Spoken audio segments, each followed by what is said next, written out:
Suhu politik 2 tahun menjelang pemilu dan Pilpres 2024 terus menghangat. Beberapa hari lalu, Koalisi Indonesia Bersatu KIB yang terdiri dari Golkar, PAN, dan P3 menggelar konsolidasi perdana berupa silaturahmi nasional. Ketua umum dari tiga partai itu menandatangani nota kesepahaman terbentuknya Koalisi Indonesia Bersatu. KIB belum bicara soal capres, tetapi berharap Pilpres nanti diikuti sedikitnya 3 pasangan calon. Bahwa ini akan kita bangun ke depan agar politik kita menjadi politik yang bukan politik identitas, dan ini sesuai dengan apa yang diupayakan agar masyarakat kita tidak terbelah, dan kita sesuai dengan judul koalisinya adalah bersatu. Jadi kita sudah kolektif kolegial, kita bertemu siapapun sepengetahuan kita berdua. Relawan Pro Jokowi atau Projo hadir dalam silaturahmi nasional yang digelar Koalisi Indonesia Bersatu. Jika bicara soal capres, Projo menegaskan ojo ke susu, alias jangan terburu-buru. Oh, soal calon nanti ojo ke susu. Ya kan? Makanya kita hashtagnya Projo ora ke susu. Ya, karena nanti dinamika masih terus berlangsung. Sabar, karena pada waktunya nanti kita akan sampai ke chapter-chapter gitu ya. Terbentuknya Koalisi Indonesia Bersatu mendapat tanggapan dari PDI Perjuangan. PDI menilai terbentuknya KIB ini sebagai bagian dari dinamika politik. Apalagi sampai saat ini, belum ada partai politik yang mendeklarasikan tokoh pada pemilu 2024 mendatang. Soal Koalisi Indonesia Bersatu, saya melihat itu sebagai bagian dari dinamika politik, political exercise dari teman-teman PAN, Golkar, dan P3, bahwa apakah ini akan sampai pada tujuannya tergantung siapa yang akan dicapreskan, siapa akan menjadi cawapres dari Koalisi Indonesia Bersatu tersebut. Pengamat politik dari Universitas Al-Azhar Indonesia, Ujang Komarudin, melihat kehadiran relawan Projo di Silatnas Koalisi Indonesia Bersatu kemarin merupakan simbol bagi KIB yang ingin mendapatkan restu dari Presiden Joko Widodo. Selain itu, Ujang menilai silaturahmi nasional KIB juga bertujuan untuk menaikkan posisi tawar poros politik KIB. Di sisi lain juga bahwa KIB itu sangat cerdik, sangat cerdas, dan bisa juga ingin memecah belah PDIP. Kenapa? Karena kita tahu bahwa Projo adalah relawan Pak Jokowi yang isinya, yang katakanlah pendukung-pendukungnya banyak dari PDIP. Nah, lalu saya melihat apakah Projo itu akan mendukung KIB?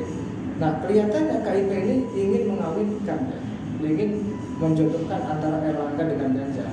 Jadi Erlangga capresnya, Ganjar cawapresnya. Kekuatan Koalisi Indonesia Bersatu memang cukup untuk mengusung capres dan cawapres atau presidential threshold. Dilihat dari perolehan suara pemilu 2019 yang lalu, Golkar mendapat 12,31%, PAN 6,84%, P3 4,52%, dengan total suara 23,67%.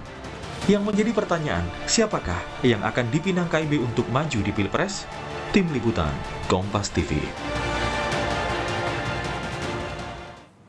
Ya, saudara, semakin lama upaya membangun kekuatan-kekuatan politik menjelang pemilu 2024 makin terjadi. Salah satunya adalah Koalisi Indonesia Bersatu atau KIB. Meski hingga kini belum ada nama kemudian yang akan diusung sebagai capres dan cawapresnya, tetapi setidaknya KIB sudah melebihi batas ambang pencalonan lebih dari 20%. Nah, siapa sebenarnya yang nanti akan dipinang oleh KIB? Hitung-hitungannya tentunya untuk maju di Pilpres 2024. Kita akan bahas pagi ini dengan sejumlah narasumber yang datang atau hadir secara daring untuk Sapa Indonesia Pagi. Di antaranya ada Ketua DPP Partai Golkar, Aceh Hasan Sazili. Kemudian ada analis komunikasi politik UIN Syarif Hidayatullah, Gun Gun Herianto. Serta nanti bergabung politisi senior dari PD Perjuangan, Masinton Pasaribu. Yang sudah hadir, Kang Aceh dan juga Mas Gun Gun. Selamat pagi. Assalamualaikum warahmatullahi wabarakatuh. Selamat pagi, waalaikumsalam warahmatullahi wabarakatuh, Mas Bayu dan Iya. Oke, seperti tebakannya Mas Gun Gun ya, kita ngobrol beberapa waktu yang lalu, kayaknya ini akan terjadi 3 kelompok di Pilpres, makin akan terjadi ya. Tapi kaget nggak, Kang Gun, ini akan dengan KIB ini? Sebelum nanti kita ke Kang Aceh, silakan Mas Gun. Ya nggak kaget ya, ini bagian dari langkah cantik menurut saya. mendinamisasi konstelasi politik. Ini yang disebut sebagai peran game maker sebenarnya. Karena Mas Bayu ada game players, ya ada game maker sama ada game changers. Nah, itu yang sekarang dimainkan oleh Partai Golkar menurut saya adalah game makers, bagaimana mendinamisasi konstelasi politik karena masing-masing partai yang tiga itu punya modal politik tetapi belum bisa maju sendirian, terus mengakselerasi dengan cara menyatukan kongsi lebih dini dengan 148 kursi itu sudah melampaui syarat minimum presidensial threshold ya 115 kursi karena kan kalau suara belum nyampe tuh 23,67 kan. Ya. Kalau suara sah kan 25%, tapi kursi itu sudah melampaui di atas 115 kursi. Dengan Golkar, PAN, dan P3 itu sudah 148 kursi, artinya bisa mengunci satu paket pasangan siapapun yang nanti diusung oleh Koalisi Indonesia Bersatu, Mas Bayu. Oke. Ini nggak cuma gimmick politik, tapi langkah cantik menurut Mas Gun. Kang Aceh, Golkar sebetulnya memprakarsa ini kalau boleh tahu begitu pasti untuk pemilu 2024. Tapi apa yang sebenarnya ingin dicapai oleh Golkar dan apa yang ingin ditawarkan sebetulnya ke publik nanti sebagai pemilihnya? Ya, kita ingin membuat sebuah tradisi baru di dalam politik Indonesia bahwa membangun koalisi itu tidak dilakukan dalam ketergesa-gesaan, keterpaksaan.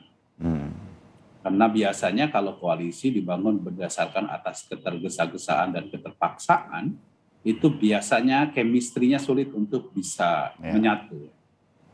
Nah, jadi ini by design jauh hari sudah di set up begitu ya, bukan nanti setelah terjadi sisa-sisanya udah deh kita gabung, bukan begitu ya. Jadi jangan misalnya pada saat menjelang pendaftaran calon presiden baru kemudian kita seperti mencari koalisi dengan partai-partai lain supaya jangkep gitu.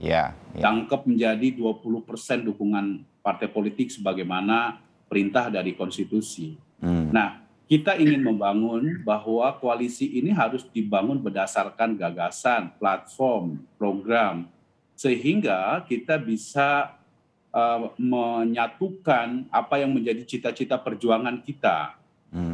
Nah, karena itu maka seperti yang disampaikan oleh Pak Ketua Umum kami, Pak Erlangga Hartarto, melihat koalisi hari ini tentu jangan dulu menjelang kesimpulan.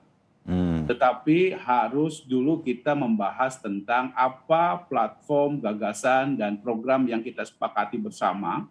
Lalu kira-kira bagaimana kondisi objektif yang dihadapi oleh bangsa ini. Lalu kita bicara tentang siapa yang layak untuk menjadi figur yang akan dicalonkan oleh kita. Gitu. Nah, itulah yang kami maksud bahwa kondisi objektif yang dihadapi oleh bangsa ini. Nah, tentu memang kadang-kadang kita kan selalu berpikirnya ingin cepat gitu ya. Tiba-tiba kita ingin cepat, udah yang penting capresnya siapa dulu. Nah, kita ingin menegaskan kepada masyarakat bahwa kita harus mendengar dulu apa agenda-agenda politik yang paling mendesak untuk kita selesaikan bersama. Tentu prosesnya harus dilakukan secara bottom up gitu. Nah, kita bicara dulu tentang gagasan apa yang menjadi harapan rakyat. Apa yang menjadi keinginan rakyat di dalam konteks penyelesaian kehidupan kebangsaan kita hari ini. Dan karena apa? Karena biasanya kan kalau kontestasi dibangun atas ketergesa-gesaan, tentu kan kita ingin berpikirnya juga shortcut. Apa itu? Misalnya tidak program yang dikedepankan, tetapi akhirnya mencari sesuatu yang mudah sekali untuk dijual kepada masyarakat. Salah satunya adalah politik identitas. Dengan politik identitas itulah yang kemudian memudahkan bagi para pemain-pemain politik gitu ya untuk meraih dukungan rakyat. Inilah yang mau kita hindari. Kita menginginkan bahwa politik kita harus diliputi oleh atmosfer gagasan, oleh atmosfer program, sehingga ya ini bagian juga dari tugas partai politik untuk memberikan pendidikan politik kepada masyarakat.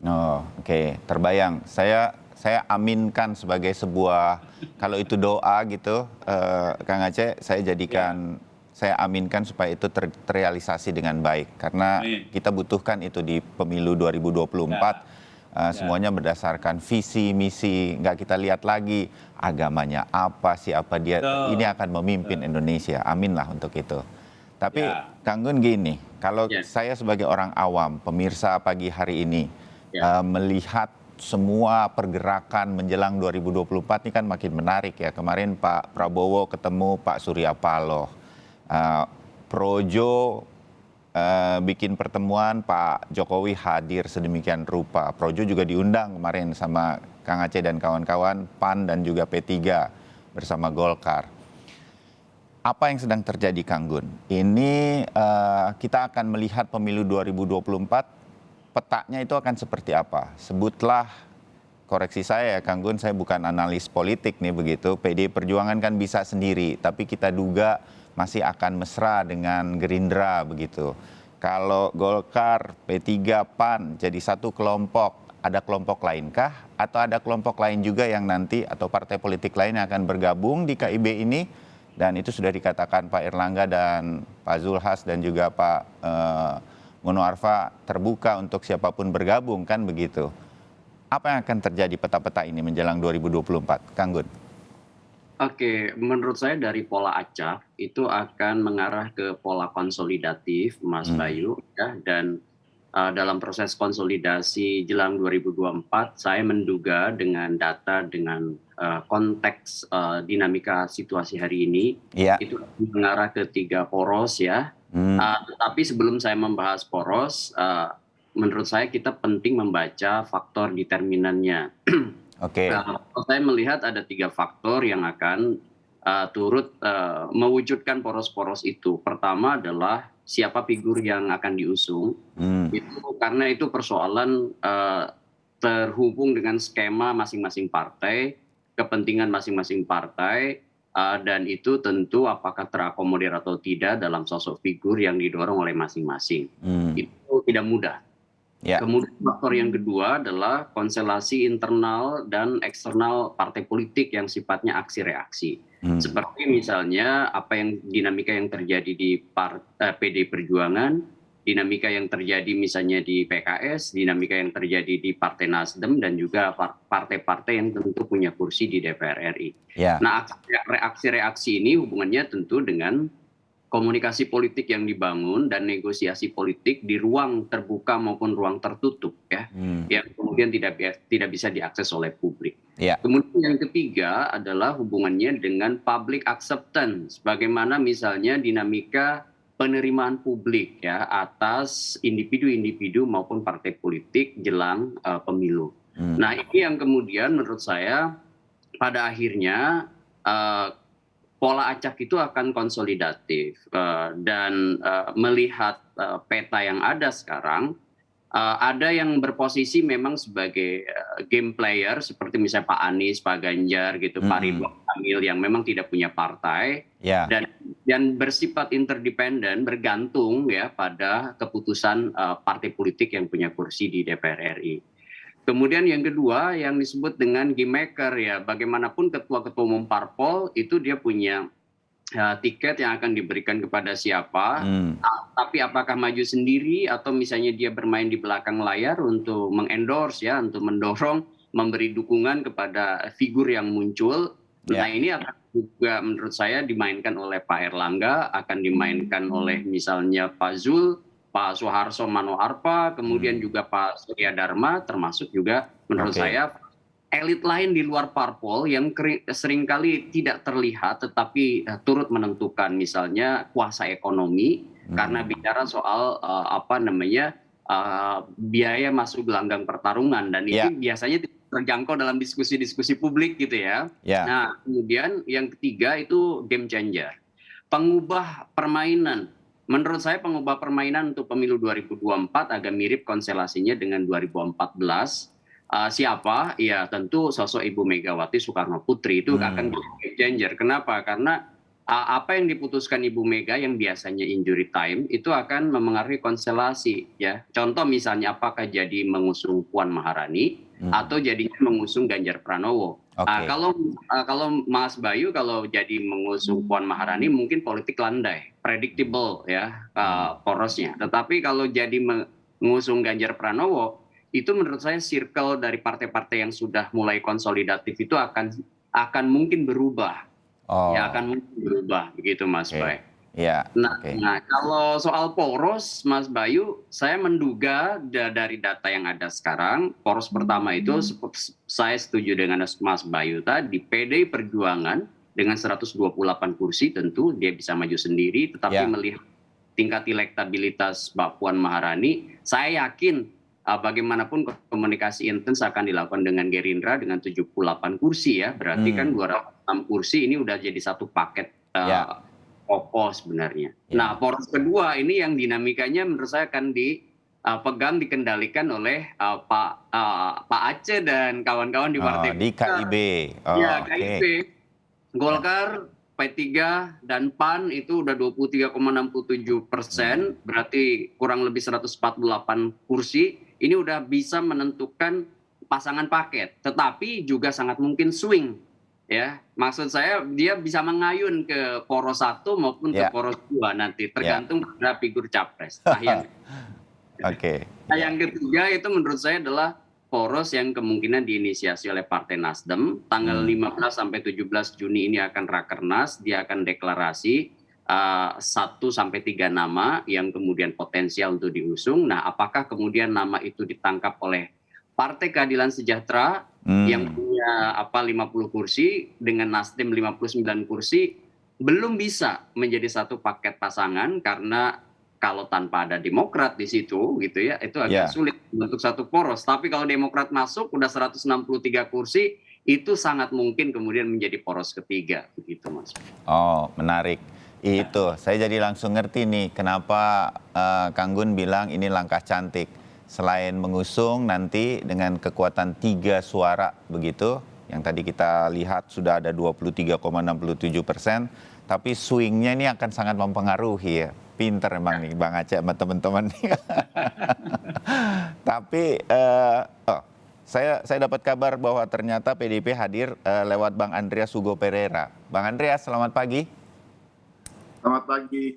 Oh, Bang Andreas, terima kasih sudah hadir. Menggantikan Bang Masinton Pasaribu nih. Tumben nih Bang Masinton sulit dihubungi, tapi Bang Andreas hadir, terima kasih. Kebetulan lagi baru ini siap-siap. Terima kasih pokoknya. Aduh, ya udah bener nih warnanya udah bener ya, merah, ada kuning, analis. Itu, tapi saya nggak mewakili PAN sebenarnya kalau ada biru-biru. Mohon maaf. Saya tetap di Kompas TV. Oke. Ada buktinya juga. Iyalah ya, begitu ya. Mewakili apa yang terjadi hari Sabtu kemarin. Bang Andre, ini mengkhawatirkan nggak bagi PD Perjuangan apa yang dilakukan oleh Golkar, PDIP, P3 dan juga PAN begitu, Bang Aceh dan kawan-kawan? Bang Andre.